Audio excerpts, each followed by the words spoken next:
Hello guys, कैसे हैं आप लोग। तो हमको लगता है कि आप सभी बहुत बढ़िया होंगे। तो चलिए आज हम स्टार्ट करते हैं आपके संस्कृत के दूसरे चैप्टर जो है आपके पाटलिपुत्र वैभवम द्वितीय पाठ। आपके बिहार की राजधानी पटना के बारे में उसमें बताया गया है। उनके विषय में आज हम लोग fully detail question answer VVI most important question सारी चीज़ को हल करने की शुरुआत करते हैं। वीडियो पर लास्ट तक बने रहें ताकि आप आसानी से स्ट्रगल कर सके, अच्छे मार्क्स प्राप्त कर सके अपने होने वाले बोर्ड्स एग्ज़ाम में। चलिए दोस्तों शुरुआत करते हैं पीयूषम की चैप्टर नंबर 2 पाटलिपुत्र वैभवम। सभी अपने अपने बुक खोलकर तैयार हो जाएं, कॉपी कलम लेकर के बैठ जाएं ताकि आप लोगों को क्वेश्चन आंसर लिखने में कोई भी कठिनाइयाँ ना हो। तो चलिए दोस्तों शुरुआत करते हैं। चैप्टर का नाम है पाटलिपुत्र वैभवम, मतलब हुआ इसका पटना का या पाटलिपुत्र का वैभव। वैभव मतलब उसकी ख्याति, विस्तार, इनके बारे में आज हम जानेंगे। तो इसका जो ऊपर में जो सारांश दिया रहता है या जिसका मुख्य सारांश जो इसका चैप्टर का जो निचोड़ जिसको हम कहते हैं वो जो ऊपर में दिया गया है, हम वहाँ से शुरुआत करते हैं। जैसा कि स्क्रीन पर आप लोग को दिख रहा होगा, लिखा है यहाँ पर कि बिहार राजस्य राजधानी नगरं पाटलिपुत्रं सर्वेषु कालेषु महत्वम धारयत। क्या हुआ हिंदी? बिहार राज्य की राजधानी पाटलिपुत्र सभी कालों में महत्व को धारण किया हुआ है। बिहार राज्य की राजधानी पटना या पाटलिपुत्र सभी कालों से यानी सभी समयों से महत्व को धारण किया हुआ है। अस्य इतिहास सार्ध सहस्र द्विवर्षमपीति वर्तते, मतलब हुआ इसका इतिहास 2500 वर्ष से भी पुराना है। कितने वर्ष से? 2500 वर्ष से भी पुराना है। किसका इतिहास? पाटलिपुत्र का इतिहास। अगला स्टेप है अत्र धार्मिक क्षेत्रं राजनीति क्षेत्रम उद्योग क्षेत्रम च विशेषण ध्यान आकर्षणम, मतलब हुआ इसका कि यहाँ धार्मिक क्षेत्र, राजनीतिक क्षेत्र, उद्योग क्षेत्र और भी अनेक चीज़ों का पर विशेष ध्यान आकर्षित किया गया है। कहाँ पर? पाटलिपुत्र में। मतलब हुआ इसका कि आकर्षित किए हुए हैं। ठीक है, अब है आगे कह रहा है कि वैदेशिका यात्री न मेघास्तनी फाह्यान वेन्सांग इत्सिंग प्रभृत्य पाटलिपुत्रस वर्णनं स्व स्मरण ग्रंथेषु चक्रु। मतलब हुआ क्या? वैदेशिका मतलब विदेशी यात्री, मेघास्तनी, फाह्यान, वेन्सांग, इत्सिंग आदि लोग जो हैं पाटलिपुत्र का वैभव, पाटलिपुत्र के बारे में, पाटलिपुत्र का वर्णन अपने अपने ग्रंथों में चक्रु किया है। विदेशी यात्री कौन कौन है? तो मेघास्तनी है, फाह्यान है, वेन्सांग है, इत्सिंग है। ठीक है, उन्होंने अपने अपने स्मरण के अनुसार से इसका वर्णन ग्रंथ में किया है, अपने अपने दिमाग से जिसको जैसा लगा वैसा किया है। इसके बाद आगे कह रहा है कि पाठेऽस्मिन् पाटलिपुत्र वैभवः समान परिचय वर्तते।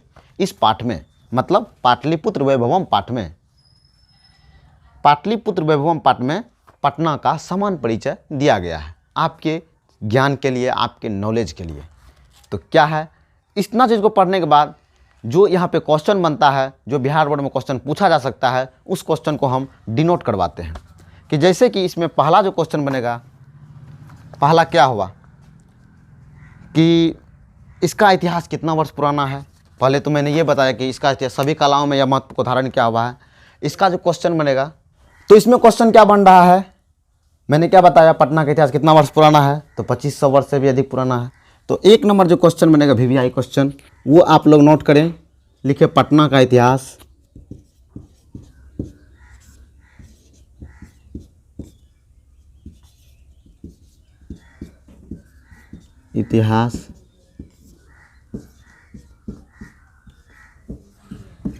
कितना वर्ष पुराना है।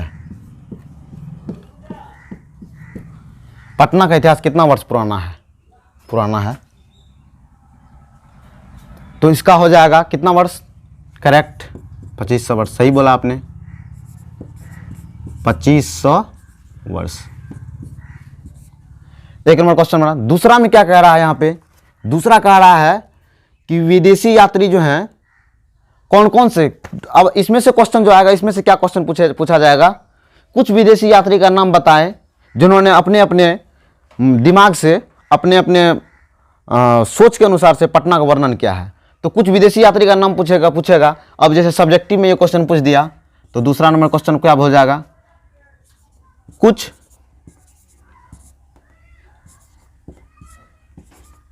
विदेशी यात्रियों के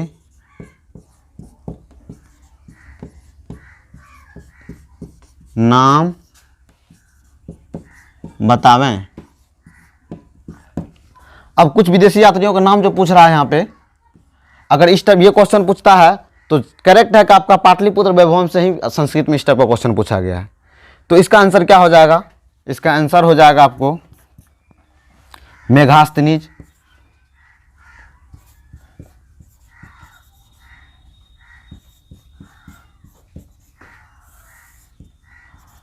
और क्या हो जाएगा, फाहियान।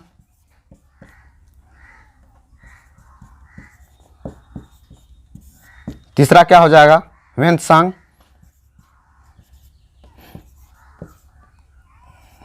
वेंत्सांग। और क्या हो जाएगा, इत्सिंग। इत्सिंग। ये आपका होगा क्या, ये हो गया आपका कुछ विदेशी यात्रियों के नाम। अब कह रहा है कि अत धार्मिक क्षेत्र में इससे नहीं हो सकता है। चलिए, तो इनका जो इस सारांश से जो क्वेश्चन उठा, ये दो क्वेश्चन हमको बहुत ही भिभियाई लगा, जिनको मैंने लिखा लिया। वीडियो पॉज करके आप लोग इसको लिख लें।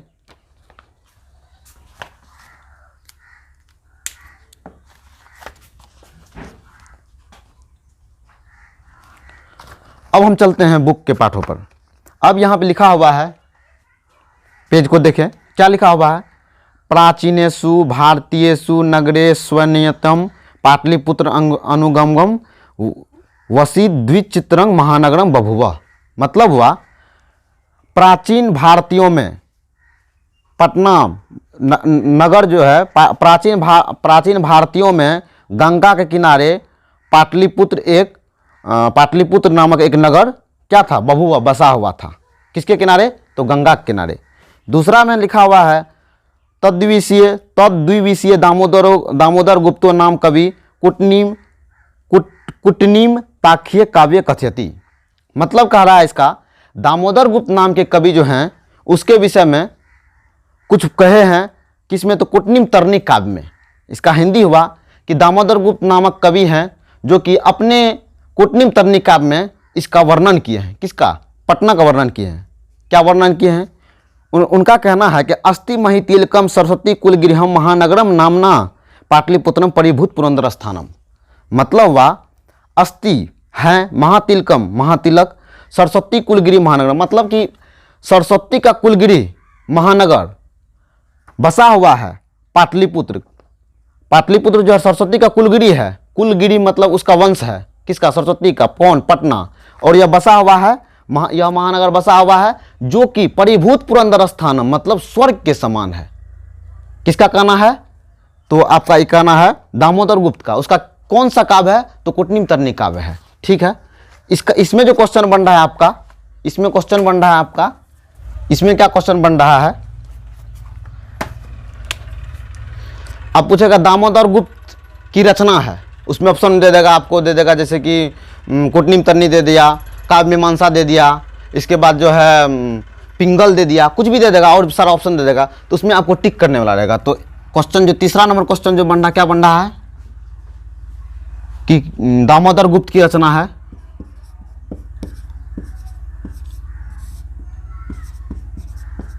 दामोदर गुप्त की रचना है,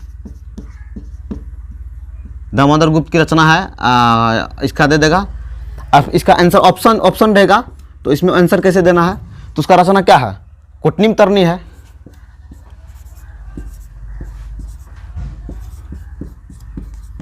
कुटनीम तरनी,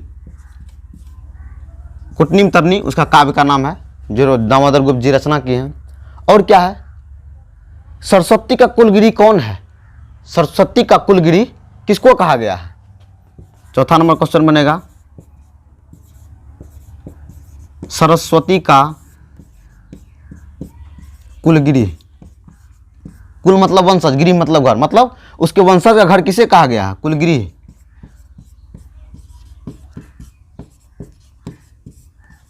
किसे कहा गया है? तो किसे कहा गया है? पाटलिपुत्र को। आंसर हो गया आपका ये पाटलिपुत्र को। इसके बाद तीसरा जैसा ऐसा पूछ दिया क्वेश्चन कि स्वर्ग के समान कौन है? आपका नेक्स्ट क्वेश्चन पांचवा, स्वर्ग के समान कौन है? स्वर्ग के समान है, क्या है स्वर्ग के समान? इसका भी आंसर हो जाएगा क्या? पाटलिपुत्र।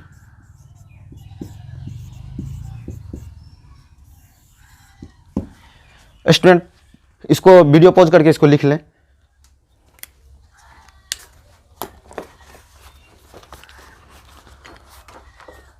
अब जो है इसका हम नेक्स्ट चलते हैं, इस पेज को देखें आप लोग। यहां आगे लिखा गया है इतिहासे श्रूयते यत गंगा तीरे बुद्ध काले पाटली ग्राम स्थित आसित। मतलब इतिहास में सुना जाता है कि गंगा के तट के किनारे बुद्ध के समय में पाटली ग्राम स्थित था। मतलब वह इतिहास में सुना जाता है गंगा के किनारे बुद्ध के समय में पाटली ग्राम स्थित था। यत्र च भगवान बुद्ध बहुकृत समागत। यहाँ पर भगवान बुद्ध जो है बहुतों बार आए थे। यहाँ पर भगवान बुद्ध जो है बहुतों बार आए थे। कहाँ पर? तो पाटली ग्राम में। किसके समय में सुना जाता था? तो बुद्ध काल के समय में। बुद्ध काल के समय में सुना जाता है कि गंगा के किनारे ये पाटली ग्राम स्थित था, जहाँ पर भगवान बुद्ध कई बार आए थे। तेन कथितम अस्ति यद ग्रामो अयम महानगरम भविष्यति किंतु कलश अग्निदाहस जलपुरस च भयात सर्वदा क्रांतं भविष्यति।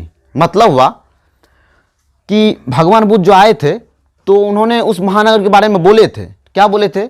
उनका कहना था कि यह जो है ग्रामो अयं, मतलब यह जो गांव है, यह गांव भविष्य में महानगर होगा, भविष्य में महानगर बनेगा। किंतु परंतु लेकिन कलह, आपसी झगड़ा, अग्निदाहस, आग के भय से, आपसी झगड़ा आग के भय से, और जलपुरस मतलब बाढ़ से सदा क्या रहेगा? भयभीत रहेगा, डरा हुआ रहेगा। किनका कहना था? भगवान बुद्ध का कहना था। इनको भी मैं क्वेश्चन में लिखाऊंगा, सब्र रखें। अब जो है कह रहा है कि इतना चीज से डरा रहेगा, ठीक। किसका कहना है? तो भगवान बुद्ध का कहना है कालांतरेण, काल के अंतर में, मतलब समय के बीतने के उपरांत पाटली ग्राम ए पाटलिपुत्रम इति कथित। मतलब समय के बीतने के उपरांत पाटली ग्राम ही क्या कहलाने लगा? पाटलिपुत्र कहलाने लगा। पहले क्या कहा जा रहा था? पाटली ग्राम कहा जा रहा था। इसके बाद पाटलिपुत्र कहा गया समय के बीतने के बाद। और आगे कह रहा है कि चंद्रगुप्त मौर्य काले अस नगर शोभा रक्षा व्यवस्था च अति उत्कृष्ट अदिति यूनान राजदूत मेगास्थनीज स्वसंस मरणेशु निरूपयंती। मतलब कह रहा है कि यूनान के जो राजदूत थे, यूनान के जो विदेशी यात्री थे मेगास्थनीज, तो अब ऐसा क्वेश्चन पूछ देगा कि मेगास्थनीज कहाँ के थे? तो यूनान के थे। ये ऑब्जेक्टिव बन गया यहाँ पर भी। वो उन्होंने अपने ग्रंथ में लिखा है कि चंद्रगुप्त मौर्य के काल में, चंद्रगुप्त मौर्य जिस समय में हमारे इस क्षेत्र पर राज कर रहे थे, उसके समय में कहा जा रहा है कि इस नगर की शोभा और रक्षा व्यवस्था अति उत्कृष्ट थी। मतलब इसकी शोभा और रक्षा व्यवस्था बहुत ही अच्छी थी, बहुत ही सुंदर थी। किसके समय में? चंद्रगुप्त मौर्य के समय में। अस नगरस वैभवम प्रिय दर्शनम अशोकस समय सूत्रम समृद्धम।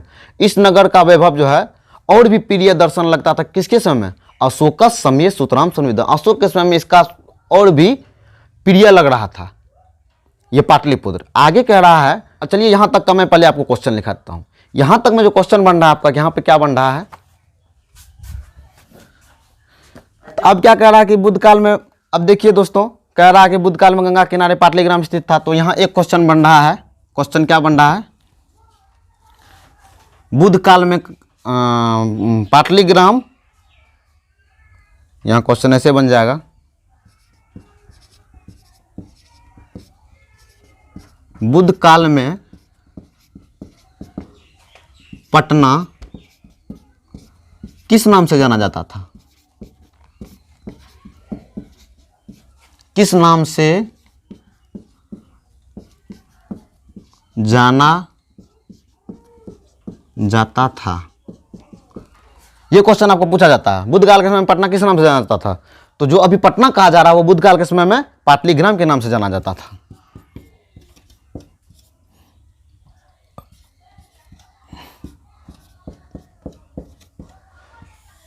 पाटलीग्राम। दूसरा क्वेश्चन यहां क्या बनेगा, भगवान बुद्ध ने इस नगर के बारे में क्या कहे थे? Very very most important question है आपके बिहार बोर्ड के एग्जाम के लिए।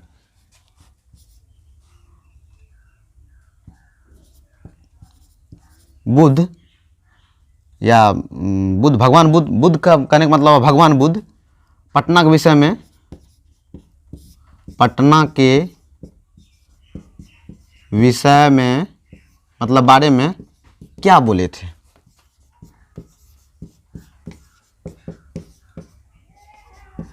क्या बोले थे?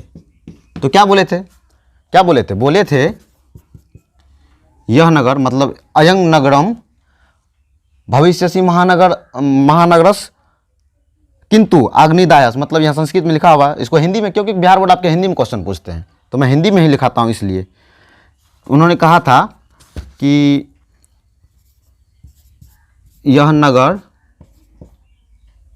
यह गांव, यह ग्राम भविष्य में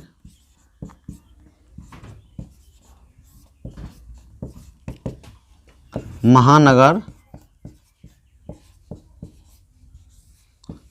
होगा, महानगर होगा, किंतु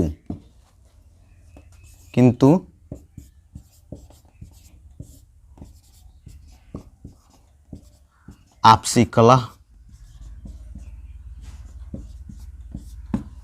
अग्नि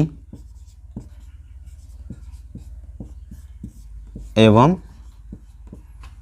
बाढ़ के भय से, बाढ़ के भय से सदा भयभीत रहेगा।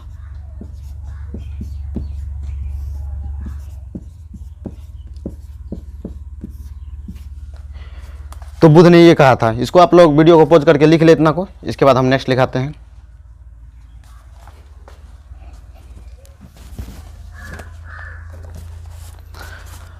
इस जगह पे जो और क्वेश्चन बनेगा तो यहाँ पे एक ये क्वेश्चन बन सकता है कि चंद्रगुप्त मौर्य के समय में इस नगर की रक्षा व्यवस्था कैसी थी? तो अति उत्कृष्ट थी, बहुत बढ़िया थी। इससे पहले पढ़ा है। क्वेश्चन ऐसा बनेगा कि चंद्रगुप्त मौर्य के समय में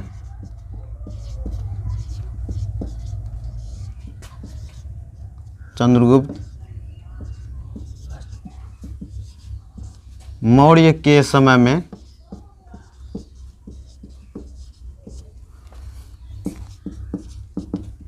नगर की रक्षा व्यवस्था कैसी थी?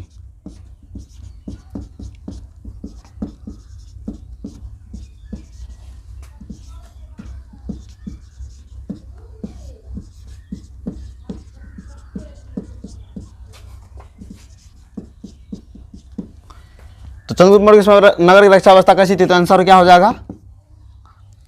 हाँ, वही लिख रहा हूं, अति उत्कृष्ट।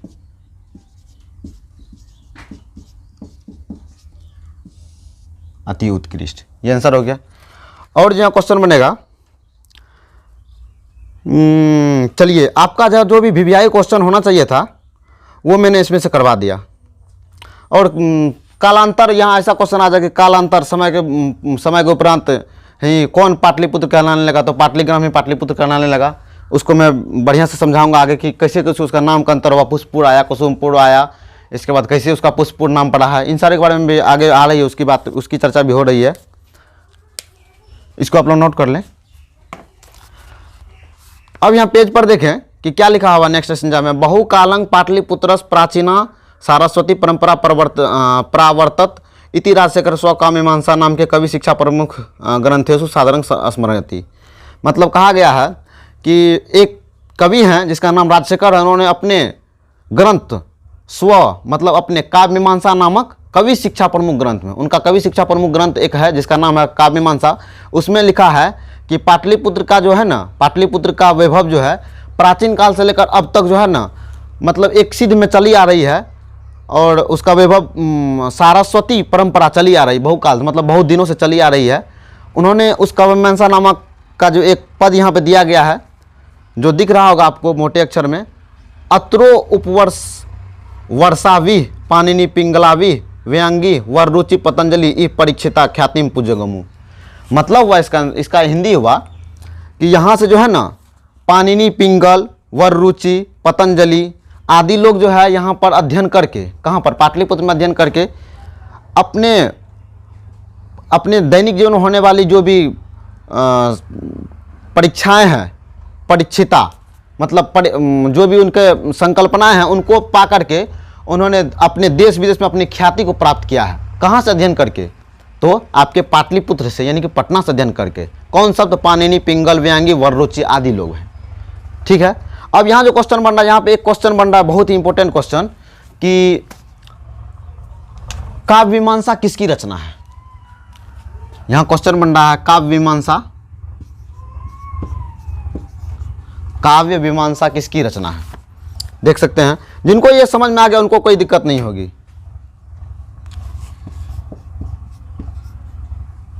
मीमांसा किसकी रचना है?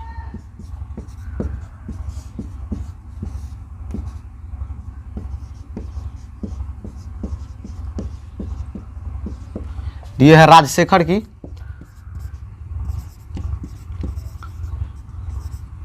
राजशेखर की रचना है। और ये काव्य मीमांसा क्या है? तो कवि शिक्षा ग्रंथ है। क्या है? कवि शिक्षा ग्रंथ। पोस्ट में हम लिख देते हैं कवि शिक्षा ग्रंथ। अगर इस टाइप से भी क्वेश्चन आपको पूछा जाए कवि शिक्षा ग्रंथ, तो आपको कोई भी समस्याएं उत्पन्न ना हो। अब जो है नेक्स्ट में लिखा हुआ है, यहाँ बोर्ड पर देख रहे होंगे वो पेज। अब है कतिपयेषु प्राचीन ग्रंथेषु पुराणादिषु पाटलिपुत्रस् नामांतरम पुष्पपुरम कुसुमपुरम व प्राप्यते। एक मिनट। हाँ, मतलब हुआ कि प्राचीन ग्रंथों में पुराणों से और कतिपयेषु मतलब कहने के अनुसार पुराने ग्रंथों से और प्राचीन ग्रंथों से यह प्राप्त होता है कि पाटलिपुत्र के नाम में अंतर है। नामांतर मतलब नाम में अंतर है। क्या अंतर है? तो इसका नाम पुष्पपुर मिलता है, कहीं पर कुसुमपुर, या ऐसा प्राप्त होता है। प्राप्यते मतलब प्राप्त होता है। मतलब कहा जा रहा है कि प्राचीन ग्रंथों से यह प्राप्त होता है कि इस पाटलिपुत्र का नाम कहीं पर पुष्पपुर है तो कहीं पर कुसुमपुर, ऐसा प्राप्त होता है। अनेन ज्ञायते यत नगरस् समीपे पुष्पानां बहुलोम उत्पादनम भवति स्म। अनेकों ज्ञान से यह प्राप्त होता है कि नगर के समीप जो है ना, नगर के साइड में पुष्प मतलब फूलों की खेती का उत्पादन बहुत ज़्यादा होता था। पाटलिपुत्रम इति शब्दोपि पाटल पुष्पानंग पुतलिका रचना श्रित्य प्रचलिता। मतलब हुआ कि पाटलिपुत्र जो है, अभी जो उसका नाम है, पुराना नाम, उनका भी जो है ना शब्द का भी जो है जो जुड़ा हुआ है। कहते हैं कि किस चीज़ से इसका नाम लिया गया है, तो वो भी नाम जो है ना इसका इसी से जुड़ा हुआ है। किससे? पाटल मतलब पुष्प के अंदर में जो फूल के अंदर में जो पाटल पाए जाते हैं उनसे गुड़िया बनाई जाती थी, उनसे गुड़िया की रचना की जाती थी। इसको लेकर के वहाँ फूल की बहुत उत्पादन होती थी। इस कारण से वो कहा गया पुष्पपुर, कुसुमपुर। पुष्प पहले कुसुम का रूप लेता है तो इसको लेकर के यहाँ पर नाम दिया गया कुसुमपुर। और उसमें जो पाटल पाए जाते हैं उसको लेकर के जो गुड़िया बनाई जाती थी उसकी रचना को लेकर के इसका नाम क्या पड़ गया? पाटलिपुत्र। मतलब पाटल का, उसका जो पाटल का पुत्र। ठीक है। इसके बाद जो शरद काले नगरे अस्मिन कौमुदी महोत्सव इति महान समारोह गुप्त वंश शासन काले अति प्रचलित। मतलब कह रहा है कि शरद काल में जो है ना गुप्त वंश का एक समय में वहाँ पर राजा का गुप्त वंश शासन काल का वहाँ पर शासन चल रहा था। कहाँ? पटना में। तो उस समय जो है ना वहाँ पर शरद काल में, शरद ऋतु में ये कौमुदी महोत्सव, कौन महोत्सव? कौमुदी उत्सव बहुत ही धूमधाम से मनाया जाता था। जैसा आजकल दुर्गा पूजा के अवसर पर जैसा समारोह देखा जाता है उसी प्रकार से वहाँ पर कौमुदी महोत्सव मनाया जाता था शरद काल में, गुप्त वंश शासन काल में। ये सारे ऑब्जेक्ट बहुत ही इंपॉर्टेंट है, इसको आप लोग डिनोट कर लेंगे और हम भी लिखाएंगे भी। और आगे करा कि तत्र सर्वे जना आनंद मग्ना अभुवन संप्रति दुर्गा पूजा अवसरे तादृश समारोह दृश्य थे। जिस प्रकार से आजकल जो है ना दुर्गा पूजा में लोग आनंद मग्न रहते हैं, उसी प्रकार से उस कौमुदी महोत्सव में लोग आनंद मग्न रहते थे। तो यहाँ जो आपको क्वेश्चन बन रहा है, यहाँ पे एक नंबर में जो क्वेश्चन बन रहा है कि पटना को कौन कौन से नाम से जाना जाता था।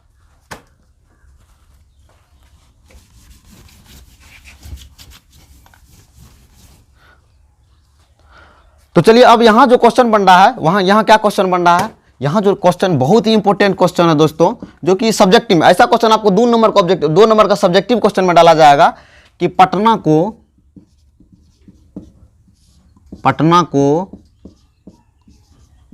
कौन कौन से नाम से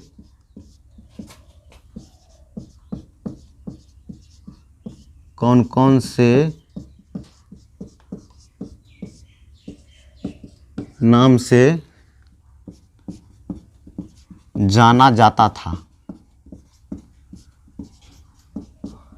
कौन कौन से नाम से जाना जाता था? आंसर में हो जाएगा 1 नंबर में जाना जाता था आपको पाटलीग्राम। सबसे पहले पाटलीग्राम के नाम से जाना जाता था, पाटलीग्राम। इसके बाद क्या हुआ? दूसरा नंबर लेते हैं पाटलिपुत्र। तीसरा नंबर लेते हैं पुष्पपुर।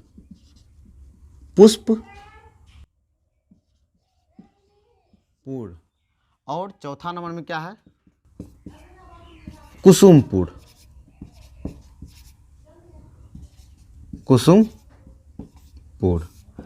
तो आपका इन सारे 4 नाम से जाने जाते थे किसको? तो पटना को।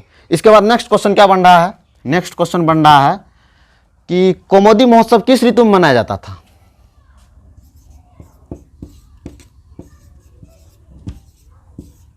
कौमुदी महोत्सव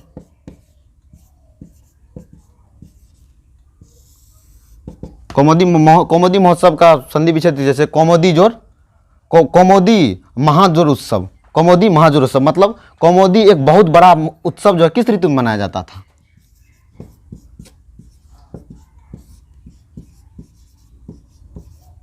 किस ऋतु में मनाया जाता था? हाँ, शरद ऋतु में। सही जवाब है शरद ऋतु में। ठीक है। इसके बाद और क्या है? और यहाँ जो क्वेश्चन बन सकता है, यहाँ क्वेश्चन बन सकता है ये है कि कौमुदी महोत्सव जो है किसके शासनकाल में मनाया जाता था? यहीं पे दोस्तों हम क्वेश्चन में लिख देते हैं गुप्त वंश शासनकाल में। आप बुक तो पढ़े ही हैं, आपको तो ये समझ में आ ही गया होगा। गुप्त वंश शासन काल में। किसके काल में? तो कौमुदी महोत्सव मनाया जाता था शरद ऋतु में। और किसके शासन काल में? गुप्त वंश शासन काल में। और यहाँ क्वेश्चन जो बन सकता है कि हाँ, पटना का नाम जो पाटलिपुत्र पड़ा है या कुसुमपुर पड़ा है, पुष्पपुर पड़ा, ये सारे के सारे किस पे आधारित नाम है? किस पे आधारित नाम है? तो फूलों की खेती के आधारित पर नाम है। पाटल पे आधारित नाम। उसका इसका किससे संबंध है? तो पुष्प के पाटल से संबंध है। तीसरा क्वेश्चन जो बनेगा आपका, पटना के, अब जो भी इस टाइप से क्वेश्चन पूछ दे, अगर ये आपको समझ में आ रहा तो आप वहां आसानी से डील कर लीजिएगा। पटना का के नाम का संबंध है,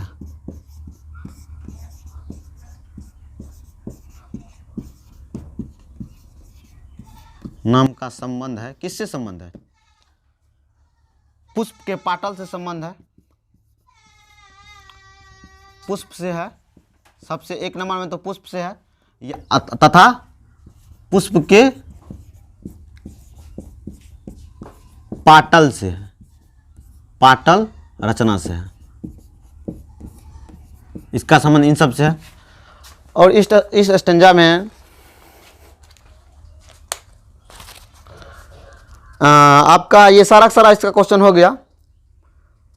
आनंद मगन रहते, ये सब तो आप लोग समझ ही गए। तो ये क्वेश्चन हमको इस स्टेंजा में, ये जो लाइन आप अभी इतना पढ़े हैं, इसमें जो इसका जहाँ जो भी वीवीआई क्वेश्चन था यहाँ तक मैंने करवाया। दोस्तों वीडियो लंबा हो ना जाए, इस कारण से हम लोग क्या करते हैं कि वीडियो तो मेरा शूट होगा अभी, लेकिन वीडियो को पार्ट बाय पार्ट भेजने के कारण से, ताकि आप भी बोर फील ना हो, इस कारण से मैंने इस पाटलिपुत्र वैभवम को 2 पार्ट में डिवाइड किया है। आज के लिए इस वीडियो में बस इतना ही। मिलते हैं अगले टॉपिक में। ये आपका पार्ट 1 था। पार्ट 2 को आप लोग देखना ना भूलें, ताकि आपको ये चैप्टर आसानी से और भी समझ में आ जाए। तो कालचक्र वसाद यहाँ से लेकर के अंतिम तक आपका नेक्स्ट पार्ट 2 में आएगा। आज के लिए बस इतना ही।